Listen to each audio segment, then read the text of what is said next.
તો ફ્રેન્ડ્સ, ચમચીમાંથી પણ ન પડે એવું એકદમ થીક મેંગો શ્રીખંડ બનાવવાની રેસીપી આજે હું તમારી સાથે શેર કરવાની છું. થોડીક ટ્રીક અને ટિપ્સ સાથે આજે આ રેસીપી શેર થશે. ફ્રેન્ડ્સ, તમે આ જોઈ શકો છો, ચમચીમાંથી પણ સહેલાઈથી પડતું નથી. તો ફ્રેન્ડ્સ, આવું શ્રીખંડ બનાવવા માટે આપણે અત્યારે ઇન્સ્ટન્ટ બનાવવાનું છે, એટલે 2 કિલો રેડીમેડ દહીં લઈ લીધું છે. તમે ઘરે પણ દહીં મેળવી શકો છો.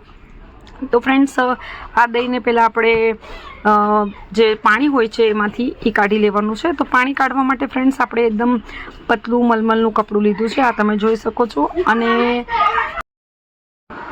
2 દહીંના ડબ્બા આપણે મલમલના કપડામાં નાખી દેવાના છે. અને જે એક્સ્ટ્રા પાણી અંદર હોય છે ટોટલી પાણી નીતરી જવું જોઈએ ફ્રેન્ડ્સ.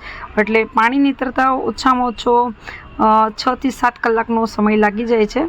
તો ફ્રેન્ડ્સ, અત્યારે આપણે 2 ડબ્બા કપડામાં ખાલી કરી લીધા છે. તો ફ્રેન્ડ્સ, દહીં કાઢી લીધા પછી આપણે એને ઓછામાં ઓછું 5 થી 6 કલાક લટકાવવાનું છે. પણ ફ્રેન્ડ્સ, આપણે ઇન્સ્ટન્ટ શ્રીખંડ બનાવવાનું હતું, એટલે આપણે પહેલાં જે દહીં છે એને વ્યવસ્થિત કપડામાં બાંધી લેવાનું છે. અને બાંધ્યા પછી ફ્રેન્ડ્સ, આપણે એક ચાયણી કાં તો મોટો જારો આવે છે એમાં એને મૂકી એના પર વજન મૂકી દેવાનું છે, જેથી એક્સ્ટ્રા પાણી છે એ ફટાફટ નીતરી જાય.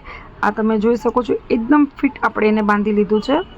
અત્યારે તમે જોશો તો નીચે ઘણું બધું પાણી નીકળી ગયું છે. આ તમે જોઈ શકો છો, નીચેના ભાગમાં પાણી દેખાઈ રહ્યું છે. તો આપણે જે દહીંને બાંધીને રાખ્યું હતું એને એક સાઈડ મૂકી દીધું છે પથ્થરો મૂકીને, અને એક સાઈડ આપણે 2 કેસર કેરી લઈ લીધી છે. ફ્રેન્ડ્સ, તમે આ જોઈ શકો છો, કેસર કેરી લઈ લીધી છે, જેની આપણે છાલ કાઢી અને બારીક બારીક કટકીઓ કરવાની છે.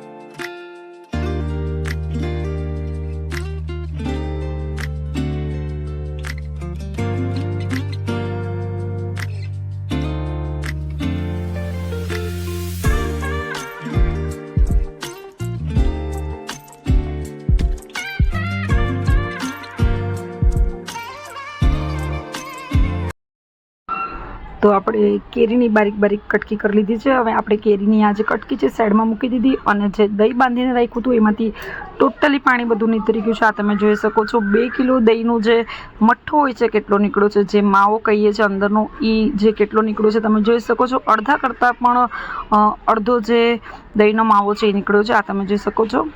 એકદમ ટોટલી પાણી નીકળી ગયું છે. ને હવે આપણે એક મોટા વાસણમાં આપણે આ જે દહીંનું પાણી નીકળીને જે ભાગ બચ્યો છે, જે માવો કહીએ ને, એ આપણે લઈ લેશું.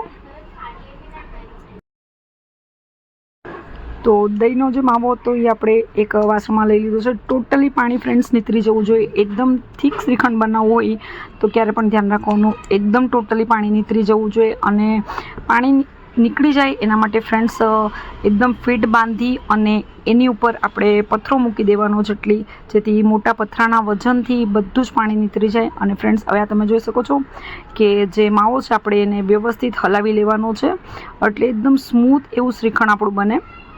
તો ફ્રેન્ડ્સ, ચમચીની મદદથી આપણે એને વ્યવસ્થિત હલાવી લઈશું. અને હવે આની અંદર આપણે લગભગ 500 ગ્રામ જેટલી ખાંડ હતી એને આપણે પીસીને રાખી છે.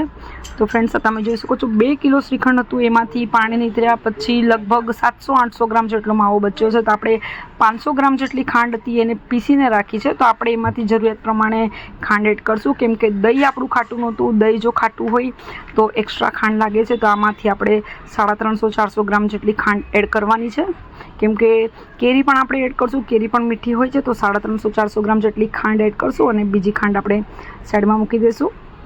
ખાંડ તમે પીસીને રાખો એટલે એમાંથી જે પાણી છે એ નથી નીકળતું, એટલે ક્યારે પણ જે શ્રીખંડ બનાવો તો તમે ખાંડ જે છે એ પીસીને જ લેવાની. હવે આપણે આને વ્યવસ્થિત હલાવી દઈશું.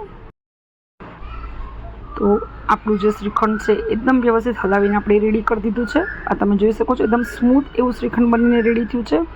અને જે એક્સ્ટ્રા ખાંડ હતી ફ્રેન્ડ્સ, હવે એની જરૂરત નથી, એટલે 350 ગ્રામ જેટલી ખાંડ જ જોઈ છે. આપણે આપણી મીઠાશ પ્રમાણે ખાંડનું પ્રમાણ આગળ પાછળ કરી શકીએ છીએ. અને હવે આ સ્ટેજમાં આપણે જે કેસર કેરી કાપીને રાખી હતી, બારીક બારીક કટકીઓ કરીને રાખી હતી, એમાંથી પોણા ભાગની આપણે એડ કરી દઈશું. થોડીક આપણે ગાર્નિશિંગ માટે રાખશું. તમે કેસર કેરીના બદલે બીજી કોઈ પણ કેરી એડ કરી શકો છો. તો આપણને ફ્રેન્ડ્સ કેસર કેરીનો ટેસ્ટ વધારે સારો લાગે છે, એટલે આપણે કેસર કેરી એડ કરી દીધી છે. અને હવે આને એકદમ જ વ્યવસ્થિત હલાવી લેવાનું છે. તમે જોઈ શકો છો એટલું થીક શ્રીખંડ બન્યું છે કે ફ્રેન્ડ્સ ચમચીમાંથી પણ જલ્દી નીકળતું નથી. આ તમે જોઈ શકો છો ને. આ સ્ટેજમાં આપણે એને એકદમ વ્યવસ્થિત હલાવવાનું છે, જેથી શ્રીખંડની અંદર કેરીનો ટેસ્ટ બેસી જાય.